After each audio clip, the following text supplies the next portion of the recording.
안녕하십니까. 서남 조종래입니다. 오랜만에 서남의 코믹 한국사를 다시 시작하겠습니다.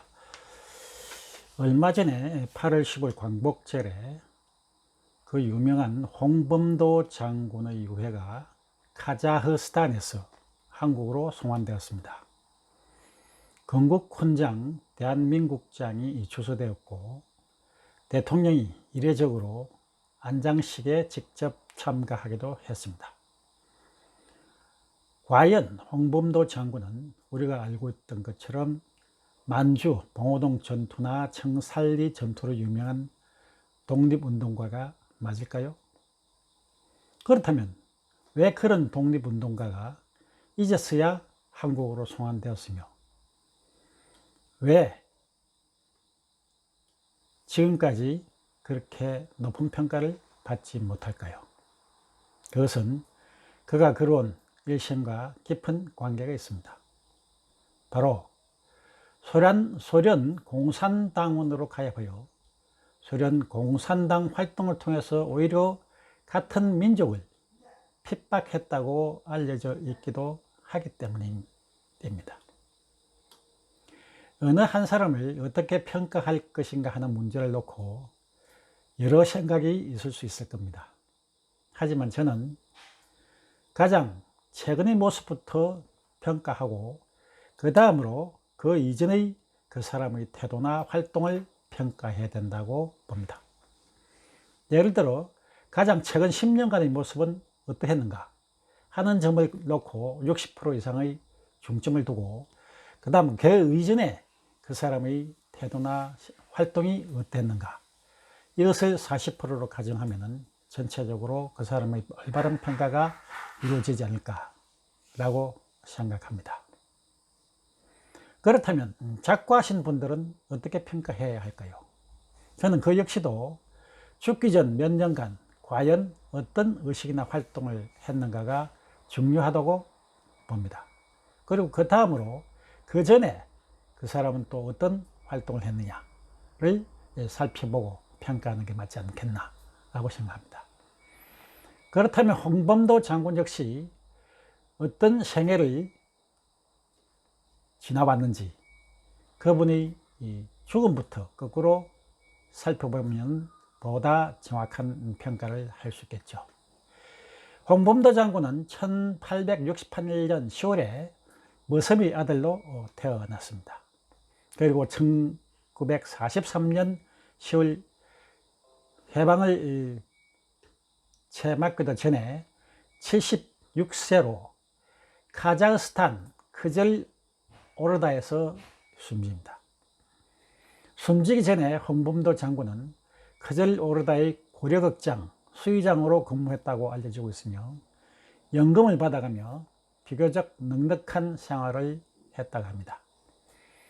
일설에 의하면 홍범도 장군은 그 지방 깡패들에게 맞아서 숨졌다는 이야기도 전합니다만 확실한 내용은 아닙니다. 그런데 왜 독립운동가가 그 머나먼 카자흐스탄 크젤 오르다라는 지방에서 돌아가셨을까요? 그 이유는 1937년에 소련의 독재자 스탈린이 조선인들을 강제 이주시키는 정책을 폈기 때문입니다. 그래서 그 당시에 연해주에 살던 홍범도 장군이 소련에 의해 카자흐스탄으로 이주하게 된 것입니다. 여기에서 여러분들이 이해를 돕기 위해서 연해주는 어디고 간도는 어디인지 그림으로 한번 살펴보겠습니다. 연해주는 바로 사할린을 연해 있는 바다를 연해 있는 지역이라고 해서 연해주라고 합니다. 사할린 섬의 반대편 대륙입니다.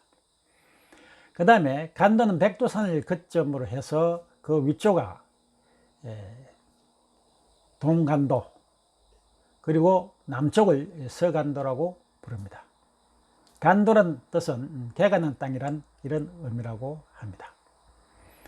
스탈린의 강제 이주 정책은 표면적으로 밝혀진 바에 의하면 일본인이나 한국인이 너무 모양이 외모가 비슷하기 때문에 일본인들이 간첩 활동을 미연에 방지하겠다라는 우습지도 않은 명분을 내걸었습니다만, 사실 이것은 어디까지 핑계일 뿐이고, 독립심이 강한 조선인들을 모아두면은 반드시 나중에 자치주를 요구하게 될 것이다 라는 우려 때문에 조선인을 분산시켜 무력화시키고, 또 그때 당시 낙후되어 있던 중앙아시아 지역의 농업 인구를 충당시키고 농업 기술이 뛰어난 조선인들을 그쪽으로 옮기겠다는 그러한 의도가 주 목적이었습니다. 1937년 10월부터 다음해 1월까지 이루어진 이 과정에서 약 17만 명의 극동 지역의 조선인들이 중앙아시아로 옮겨지는데, 카자흐스탄, 우즈베키스탄 등 중앙아시아 각지로 흩어집니다. 이 과정 중에서 얼마나 어려움이 많았고 핍박을 받았던지 17만 명의 우리 조선인들 중에서 무려 2만 5천 명이나 목숨을 잃었다고 전해집니다. 나라에 이런 사람들의 소름이 얼마나 극심했을까요? 17만 명이 이동을 하면서 10%가 넘는 인구가 생으로 운명을 달리했다는 것. 그분들은 중앙아시아로 이동하면서 얼마나 조선의 임금을 원망했겠습니까?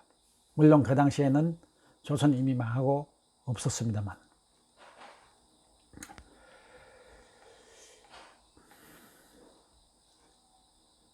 홍범도 등 조선인 지도자들이 소련의 강제 이주 정책에 정식으로 반기를 들지도 못하고 무릎을 꿇은 그 이유는, 홍범도 등 일부 지도자들은 이미 공산당의 당원이었고, 또 1921년 자유시 참변으로 인해서 그때 당시의 주요 지도자는 물론이고 무력을 모두 잃어버렸기 때문에 무력화될 수밖에 없었습니다.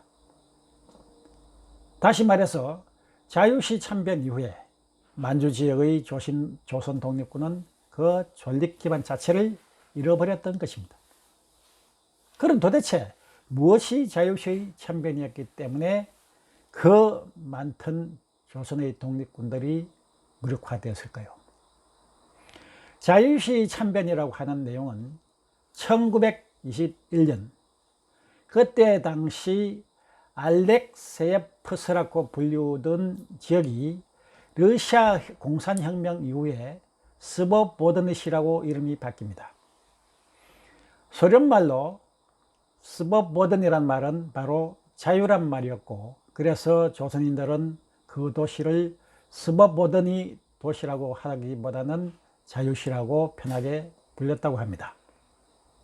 이 자유시 인근 수라세트카에 조선 독립군 1000여 명이 머물고 있었는데, 1921년 6월 27일 소련군과 조선 독립군 중 일부 군인들의 공격을 받아서 그때 1000여 명이 모여있던 조선 독립군 중에서 적어도 700~800명의 조선 독립군이 숨지고, 나머지 약 200여 명은 포로가 되어서 시베리아의 벌목장으로 끌려감으로 인해서 조선 독립군들이 와야 되는 겁니다. 그렇다면 왜 조선 독립군은 굳이 소련 땅 자유시에까지 가서 이렇게 핍박을 받고 마침내 무너졌느냐? 그 내용을 살펴보기로 하겠습니다. 여러분들이 아시다시피 1919년 3월 1일은 바로 3월 1일 3.1절 독립운동이 일어난 날입니다.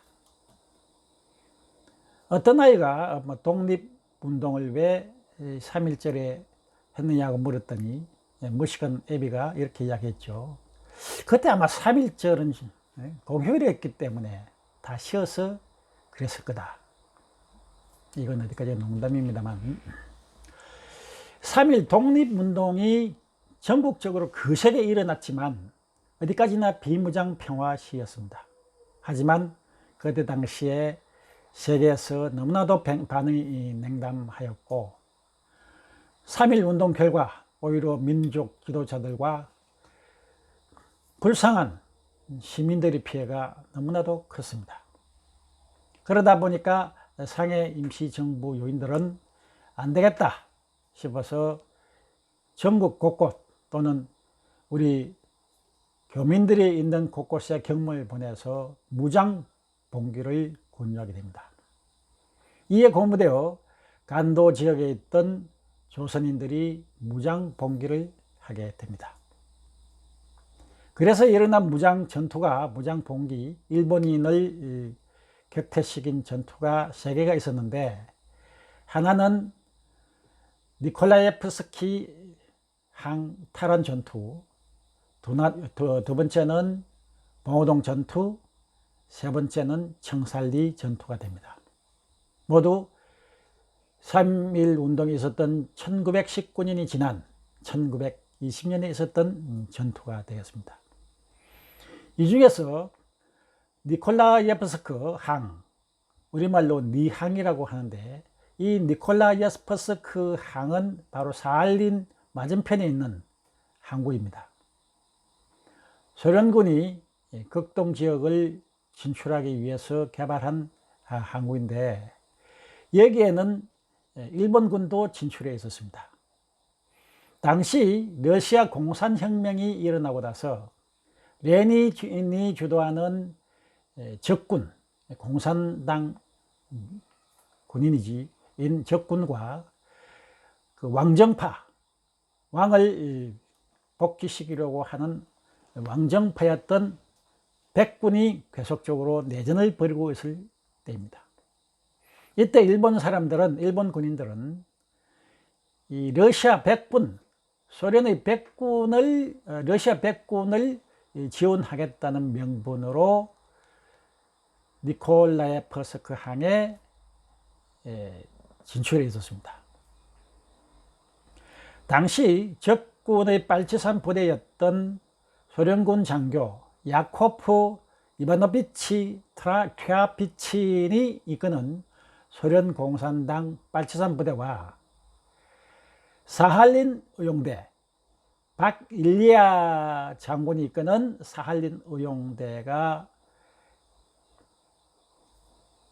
1920년 1월에 니콜라예프스크 항, 니항을 공격하자 힘에 부친 일본군이 백군을 내준다는 조건 하에서 휴전협정을 체결합니다. 그래서 백군 약 400여 명이 트라피친의 공격에 살해를 당하여 소련말 아무르강, 중국말 헤이룽강, 헤이룽장, 우리말로 흑룡강에 시체가 버려지게 됩니다. 그렇지만 그 협정을 맺고 난 일본군이 3월 12일에 트라피친을 기습을 합니다. 그러나 그 기습은 실패로 돌아가고 트라피친이 이 다리를, 수류탄에 다리를 다친 데 격분해서 일본군을 이제 공격하는데, 당시 니콜라예프스크 항에 주둔하고 있던 일본군 130명을 비롯해서 일본 영사 이슈아 부부, 또 그때 당시 이 전투를 보고 있던 러시아인을 포함한 민간인 약 4천여 명을 트라피친이 모두 학살해버리는 끔찍한 학살 사건이 벌어집니다. 그런데 안타깝게도 이 학살 사건의 제일 선봉에 누가 있었냐면 박일리아가 이끄는 사할린 조선의용대가 있었다는 겁니다. 그래서 트라피친의 이 대규모의 학살 때문에 의외로 일본군을 소탕한 사할린 의용대는 백성들의 원성을 사게 되고요. 또 이 보복을 위한 일본군이 진출을 해서 4월 4일 블라디보스톡에 거주하던 조선인, 민족 지도자 최재형, 김이익 등 54인을 일본군들이 몰살시켜서 죽이게 됩니다. 이러니까 블라디보스톡은 아까 말씀드린 니콜라예프스크 항보다는 상당히 밑에 쪽에 위치하고 있습니다.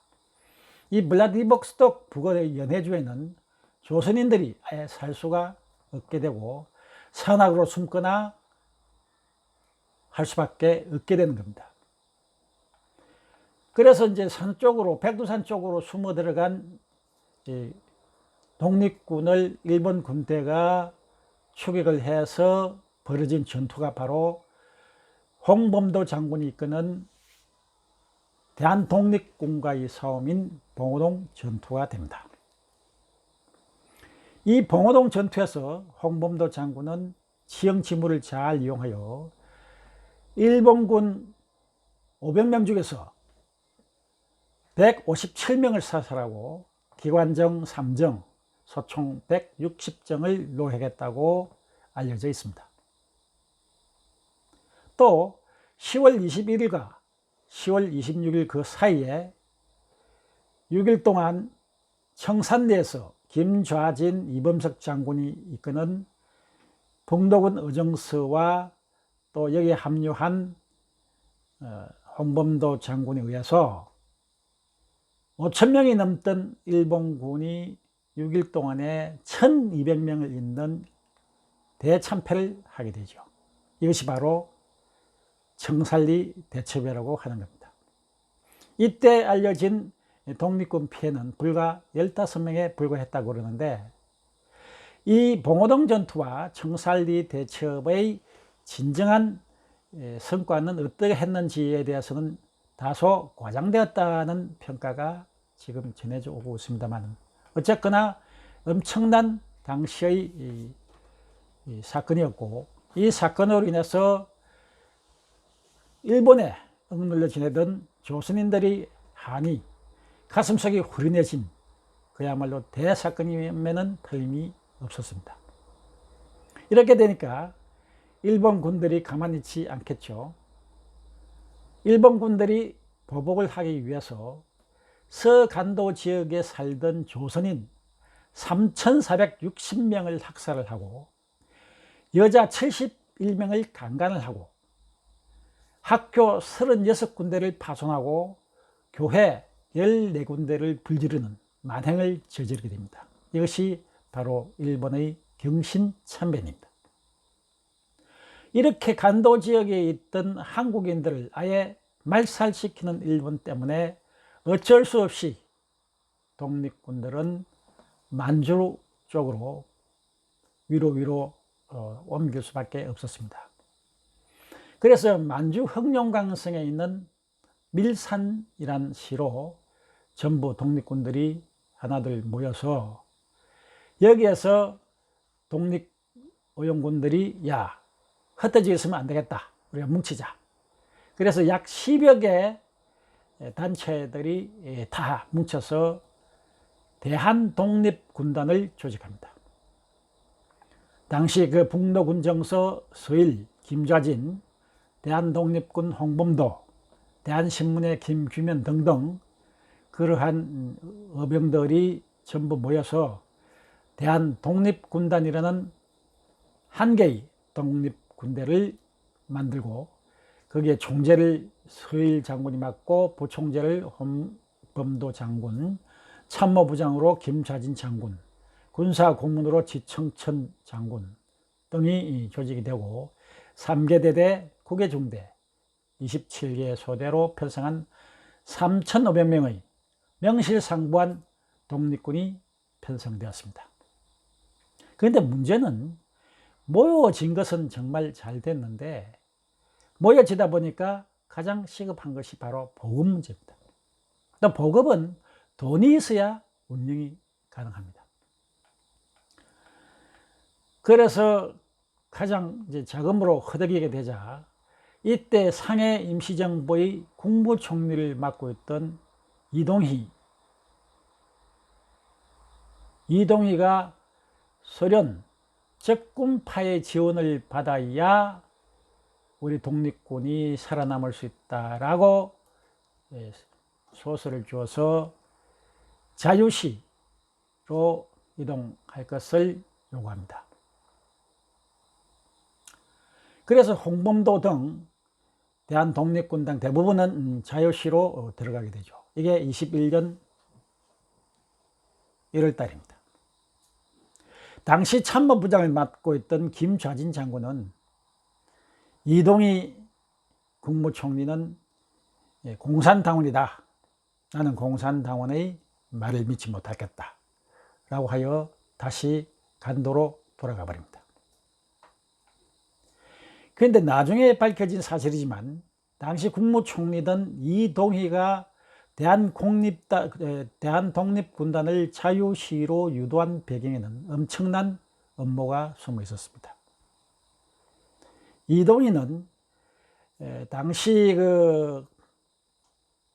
소련 공산당으로부터 100만 루블을 받고 적군, 즉 소련 공산당 군대를 지원하도록 한다는 미력을 맺었는데, 이 문서가 나중에 전후 일본에 의해서 밝혀진 것입니다. 일본은 그 문서를 상해에서 입수했다고 합니다. 어쨌든 그것은 나중의 문제고, 대한독립군단이 자유시로 향하게 됐고, 자유시에 도착하니까 당시 적군인 소련 극동공화국은 독립군단에게 적군에 편입될 것을 권유합니다. 여기에 이동희의 지령을 받았던 오화목이나 홍범도 등은 다 극동공화국의 소련군에 편입되었지만, 나머지 독립군단 대부분은 우리의 목표는 조선의 독립이기 때문에 공산당 가입이 목표가 아니다 라고 하여서 소련 적군에 편입되는 것을 반대하고 무장 해제를 반대하게 됩니다. 이래 됨에 따라서 21년 6월 28일 오화목이 이끄는 고려 사회당 이르쿠츠파하고 소련군들이 합세해서 대한독립군단을 공격하여 약 800명에 가까운 대한독립군단이 사살됩니다. 이 800명의 대한독립군단이 사살됐다는 것은 나중에 김홍일 장군이 알려준 정보입니다. 그리고 약 200여 명은 포로로 잡혀서 시베리아의 벌목장으로 끌려갑니다. 3,500명의 대한독립군단 중에서 김좌진 장군이 이끌던 몇백 명은 간도로 돌아갔고, 그 다음에 소련군에 이미 편입돼 버린 또 1,000여 명이 있고, 1,000여 명이 사살되거나 그 시베리아 벌목장으로 끌려가 버렸기 때문에 3,500명의 대한독립군단은 여기에서 완전히 괴멸된다고 볼 수가 있습니다. 자유시 참변 이후에 홍범도는 자유시 참변을 다룬 군사재판의 재판관위원으로 재판에 출두하기도 하여 동족의 의문을 사기도 했고, 그 바람에 사할린 부대 소속이었던 김창수 등에게 테러를 당하기도 합니다. 뿐만 아니라 1922년 2월에 홍범도 장군은 코민테른 극동민족대회가 열리는 당시 레닌그라드, 지금의 모스크바에 가서 레닌을 만나고 금화 100루블과 건총을 선물로 받고 소련군 제5군단 대위로 편입되게 됩니다. 이렇게 되니 독립군의 영웅이던 홍범도 장군은 같은 독립군을 죽인 배신자가 되었으며, 소련 공산당의 당원으로 생명을 다하였기에 대한민국 건국훈장을 준다는 것은 말도 안 된다 하는 말이 당연히 나오게 된 겁니다. 그런데 한쪽에서는 또 이렇게 이야기합니다. 1963년 박정희 대통령 시절에도 홍범도 장군을 추수해서 대한민국 건국훈장 대통령장을 수여하지 않았느냐고 주장하는 사람도 있습니다. 맞습니다. 그 당시에 분명히 홍범도 장군에게 건국훈장, 대통령장을 수여한 것이 맞습니다. 그러나 1963년이 어떤 해입니까? 바로 박정희 대통령이 5.16 군사혁명을 일으키고 나서 1963년에 처음으로 대통령 후보로 출마하여 대통령에 당선되어서 제3공화국을 출범시킨 해입니다. 그러다 보니까 박 대통령이 가장 늘 달고 다니던 혹, 박정희 대통령의 정적들이 늘 이야기하던 친일파, 만주 군관학교 출신 장교라는 이 딱지를 떼기 위하여 홍범도 장군뿐만 아니라 당시의 독립운동 유공자들에게 훈종을 추수한 것이지 결코 소련 공산당원을 존중해서 추수한 것은 아니었다 하는 겁니다. 머슴의 아들로 태어나 제지공장 사장을 임금 체불했다는 이유로 살해해서 사냥꾼이 되었다가 금강산에서 성녀가 된 후 비운이 스님을 만나 사랑에 빠져 다시 환속하고 비운이 스님했던 아내가 일본군의 고문으로 죽고 나자 어병장으로 또 독립군으로 활약하던 홍범도 장군은 결국 나중에 소련 군인이 되었다가 공산당원이 되어 생을 마감했으니 과연 그의 일생을 독립운동가로 봐야 할까요? 아니면 공산주의자로 봐야 할까요? 그런데 정작 홍범도 장군의 고향인 평양인 북한은 왜 같은 공산당원이기도 한 홍범도 장군의 유해 봉안을 하지 않았을까요?